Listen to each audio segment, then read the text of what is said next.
Good morning everyone. Shrimati Mohardevi Tapadia girls college Jaswantgarh के इस YouTube channel में आप सभी का बहुत बहुत स्वागत है।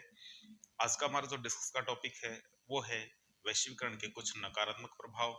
ये प्रभाव किस तरीके से किन किन क्षेत्रों पर पड़ते हैं उनके बारे में आज हम डिस्कस करेंगे। तो सबसे पहले व्यवसाय के बारे में, उसके बाद में आर्थिक और समाज पे, यानी आर्थिक और सामाजिक प्रभाव नकारात्मक किस प्रकार से ये होते हैं, इनके बारे में हम डिस्कस करने वाले हैं। तो सबसे पहले हम देख रहे हैं कि यहाँ है ये व्यवसाय पर प्रभाव।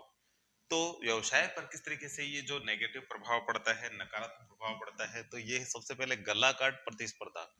ये एक ऐसी प्रतिस्पर्धा है जिसमें कोई एक व्यवसायी है जो दूसरे व्यवसायी सेम अपने जैसे व्यवसाय करने वाला व्यक्ति, यदि मान लो एक कंपनी है, वो यदि किसी प्रकार के कंप्यूटर बना रही है, तो दूसरी जो कंपनी कंप्यूटर बना रही है, तो यानी उसका कॉम्पिटिटर हो गया वो दोनों, यानी आपस में दोनों क्या है, कॉम्पिटिटर है। और ऐसी कंडीशन में एक कंपनी क्या चाह रही है, दूसरी वाली कंपनी को मार्केट से हटाना चाहती है। इतनी जो है ना, कहने का मतलब है गला काट प्रतिस्पर्धा हो जाती है दोनों के बीच में। तो हम जानते हैं कि ऐसे केवल दो कंपनियां नहीं होती है, बहुत सारी कंपनियां होती है जो एक ही प्रकार का जो प्रोडक्ट बेचती है। इसका एग्जांपल हम ले सकते हैं, बहुत सारी साबुन बनाने वाली कंपनियां हैं, कुछ नेशनल है तो कुछ इंटरनेशनल भी है, और सभी साबुन बनाती है, और सब में इतनी जबरदस्त प्रतिस्पर्धा है कि प्रत्येक कंपनी चाहती है कि ज्यादा से ज्यादा मेरा माल बिके। तो इस कंडीशन में वो दूसरी कंपनी को मार्केट से आउट करना चाह रही है। तो इस इतनी जब कंपटीशन हो जाता है, क्योंकि जब रेट में डाउन करके या प्रचार प्रसार के माध्यम से अपना बहुत बड़ी मात्रा में प्रोडक्शन करना सेल करना चाह रही है, और ज्यादा से ज्यादा अपना माल है जो सेल करने का प्रयास करती है कंपनियां, तो इसके लिए दूसरी कंपनी चाहे घाटे में चली जाए चाहे डूब जाए, वो ऐसी कंडीशन भी आ सकती है और आती भी है। तो ये कहने का मतलब ये हुआ कि गलाघाट प्रतिस्पर्धा में कंपनियों को मार्केट छोड़ के जाने की स्थिति है जो प्राप्त होने लगती है, या वो मजबूर हो जाती है मार्केट को छोड़ के जाने के लिए, कोई दूसरा व्यवसाय अपनाने के लिए। तो इसी प्रकार की जो प्रतिस्पर्धा है वो होती है विदेशी कंपनियों के आने से। तो इस तरीके से गलाघाट प्रतिस्पर्धा को बढ़ावा मिलता है वैश्वीकरण से। क्यों? क्योंकि कोई एक कंपनी तो होती नहीं है, बहुत सारी कंपनियां जाती है, विदेशी कंपनियां जाती है, घरेलू कंपनियां, तो सब में कंपटीशन होता है। और प्रत्येक कंपनी का ये मकसद होता है ज्यादा से ज्यादा लाभ कमाना, और लाभ कब तब कमाएंगे जब दूसरे से कंपटीशन में कहीं आगे निकल जाओ आप। दूसरा है संरक्षणों की समाप्ति। जो प्रत्येक अर्थव्यवस्था या प्रत्येक देश अपने जो घरेलू उद्योगों को संरक्षण दिए होते हैं, तो वो जैसे ही वैश्वीकरण को अपनाया जाता है, तो ये जो संरक्षण की जो नीति ये क्या करनी पड़ती है, समाप्त करनी पड़ती है। इसके जो संरक्षण के जो लाभ है वो सारे सारे क्या हो जाते हैं, समाप्त हो जाते हैं। बात करें अनुपयुक्त वस्तुओं का उत्पादन, तो बहुत बार ये भी देखा गया है कि जो जरूरत वाली चीजें हैं उनका तो प्रोडक्शन होता है कम, और अनुपयुक्त जो चीजें हैं उनका प्रोडक्शन है जो बड़ी मात्रा में होने लगता है। जैसे कि हम देख सकते हैं एग्जांपल के रूप में, दी शराब की जैसे कंपनियां हैं, तो हमारी इंडियन कंपनियां भी है, विदेशी कंपनियां भी है। तो ये अनुपयुक्त चीजें हैं, तो इनमें भी बड़ी मात्रा में प्रोडक्शन होना है, क्योंकि इस वस्तु के जो ग्राहक है हर देश और दुनिया में है। तो लेकिन कहने का मतलब है कि अनुपयुक्त वस्तुएं हैं जो ज्यादा उपयोगी नहीं है, उनका प्रोडक्शन ज्यादा होने लग जाता है। तो कहने का मतलब ये कहीं न कहीं अच्छी वस्तुएं उनका तो कम और अनुपयुक्त वस्तुओं का अधिक उत्पादन होता है। आर्थिक एकाधिकार, ये एक चीज और है कि जैसे कि कोई विदेशी कंपनी अच्छी चीजें बनाती है और बढ़िया चीजें बनाती है, तो इस तरीके से उसका क्या है, अर्थव्यवस्था पे एकाधिकार हो जाता है। फिर लोग उसी वस्तु की चीजें उसी प्रकार की जो वस्तु खरीदते हैं उसी कंपनी की। इस वजह से दूसरी कंपनियां है जो धीरे धीरे स्लो पड़ने लगती है। इस तरीके से किसी एक कंपनी का है जो अर्थव्यवस्था पे अधिकार हो जाता है, तो ये भी एक बड़ी परेशानी का कारण है। तो आर्थिक एकाधिकार भी कहीं न कहीं नुकसानदेह स्थिति होती है। लघु एवं कुटीर उद्योगों के अस्तित्व को खतरा, तो हम जानते हैं कि जो विदेशी कंपनियां या बहुराष्ट्रीय हमारे देश में आके काम करते हैं, तो वो ऐसे भी कुछ काम करते हैं जो लघु एवं कुटीर उद्योग हमारे चल रहे हैं वैसे के वैसे ही, ठीक है, जो हमारे लघु उद्योग काम कर रहे हैं या कुटीर उद्योग काम कर रहे हैं वैसे के वैसे ही जो बहुराष्ट्रीय निगम या विदेशी जो कंपनी हमारे देश में आकर के जो काम करने लग जाती है। तो ऐसी स्थिति में जो हमारी जो घरेलू जो उद्योग धंधे हैं उनको है, जो विशेष रूप से लघु एवं कुटीर उद्योग है, उनको बड़ा नुकसान होने लगता है। तो ये एक जो है जो घाटे वाला सौदा होता है, तो इसलिए लघु एवं कुटीर उद्योग हमारे जो उनको अस्तित्व को ही खतरा उत्पन्न हो सकता है। तो ये भी एक समस्या का कारण है।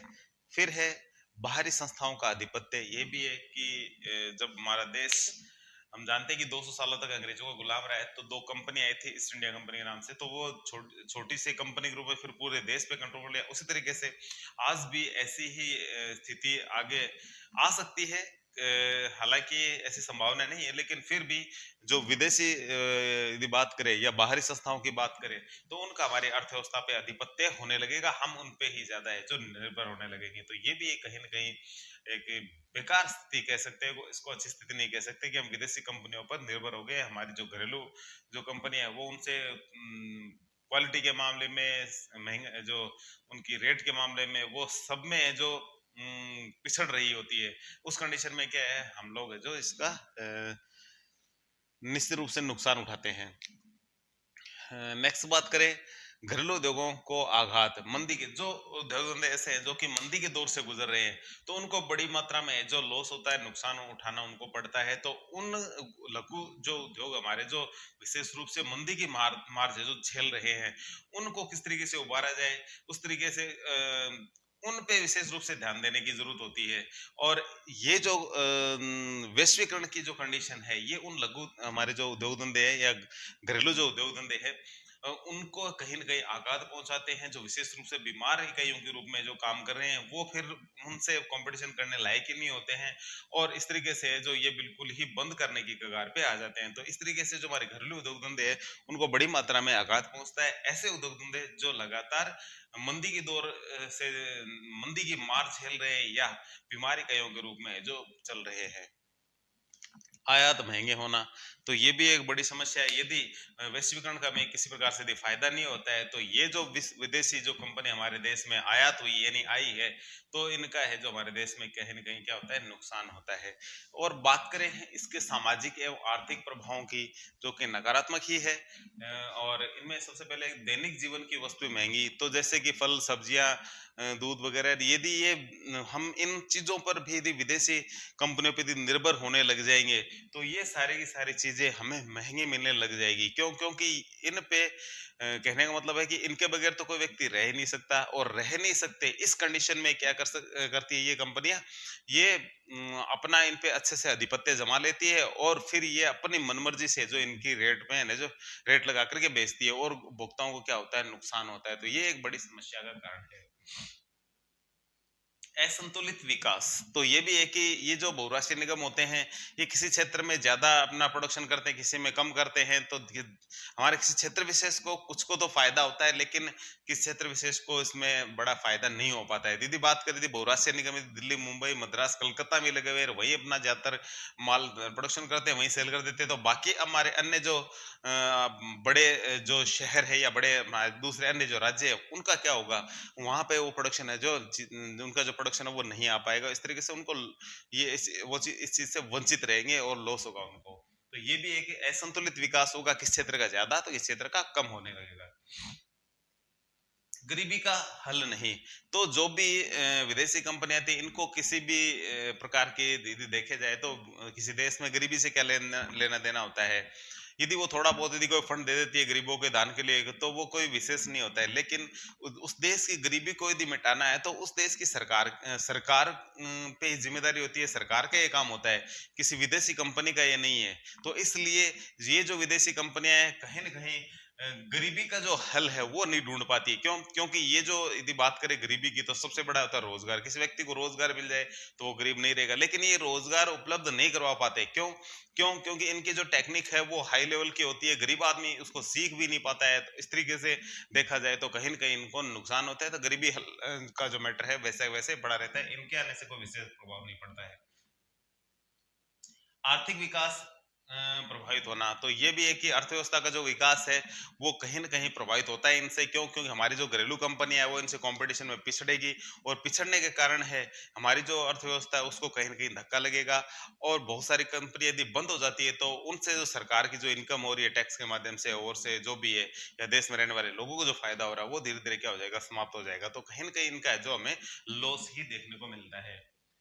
बात करें नेक्स्ट पॉइंट की, राजनीतिक हस्तक्षेप तो ये भी है कि जो बड़ी-बड़ी यदि विदेशी कंपनी यदि बड़े स्तर की है, तो कहीं न कहीं वो हमारी राजनीतिक जो जो स्थिति है, व्यवस्था है, उसमें भी अपना हस्तक्षेप कहीं न कहीं वो डालने लगती है।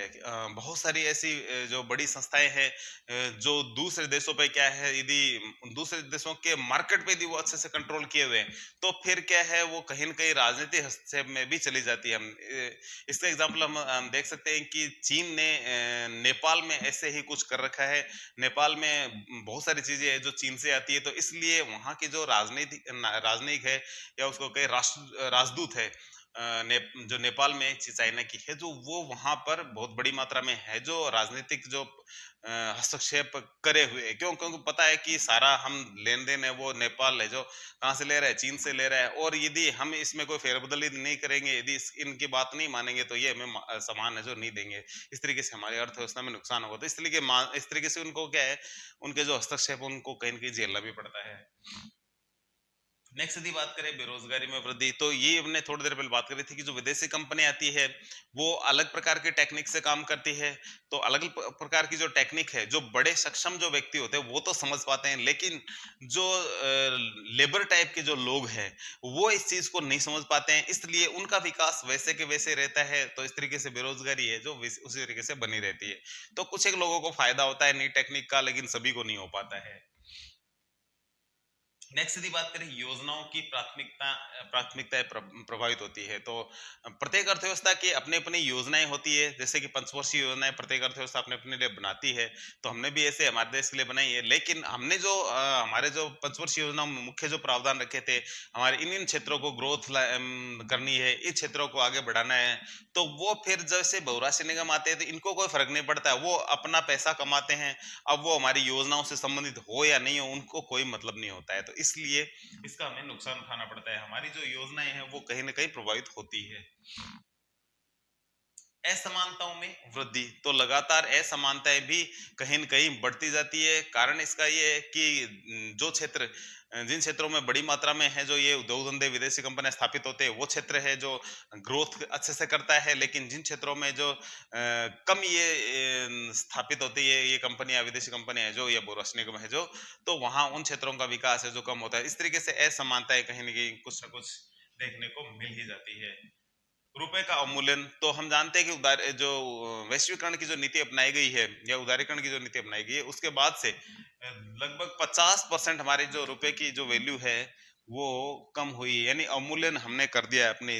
तो इससे क्या है, हमारे जो ऋण है वो महंगे हो जाते हैं, हम लोगों को ज्यादा चुकाना पड़ता है हमारे रुपए की वैल्यू डाउन होने के कारण। तो ये एक बड़ी पेचीदगी है। वर्तमान में हम देखें कि लगभग 73-74 रुपए जो डॉलर के मुकाबले हमारे जो रेट चल रही है। लेकिन यदि हम कुछ साल पीछे जाए, 20-30 साल पीछे जाए, 20-25 साल, तो ये रेट करीब 50 रुपए के आसपास थी या 40-50 के बीच में थी।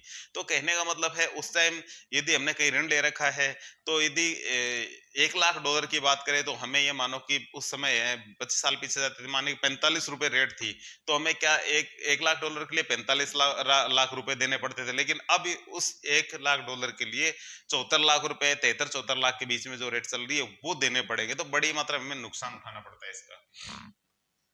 राष्ट्रीय संप्रभुता को खतरा, लगातार कोई भी विदेशी कंपनी आती है तो उसको बनाए रहता है। तो इस तरीके से ये कुछ नकारात्मक प्रभाव थे वैश्वीकरण के। लेकिन साथ में हम देखते हैं कुछ अच्छी भी चीजें होती है, तो कुछ नकारात्मक साथ में चीजें भी आती है। तो इनका मिला जुला रूप देखने को मिलता है।